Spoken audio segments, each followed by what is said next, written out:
What's up guys, today I'm going to show you how to craft a Totem of Undying in Minecraft. For that you just need a few blocks of golds. Let's count how many blocks you need. 1, 2, 3, 4, 5, 6. 6 blocks of gold and 1 block of emerald. And as you can see, I've just crafted a Totem of Undying. You may ask, how did I actually do that? Because you cannot craft a Totem of Undying in vanilla Minecraft. You can only obtain it through killing certain mobs. But how did I actually do it? The thing is, I have done it through data pack. You can create Totem of Undying, you can craft Totem of Undying with data pack.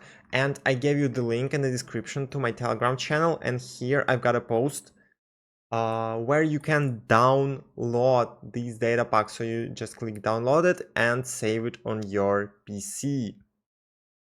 To install data pack to your existing world, guys, you just need to select your world and click edit.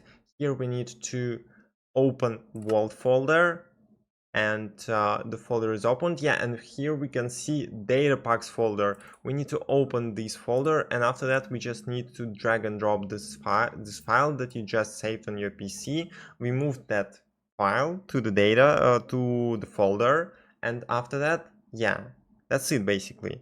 The data pack is successfully installed. Thank you for watching, guys. See you next time.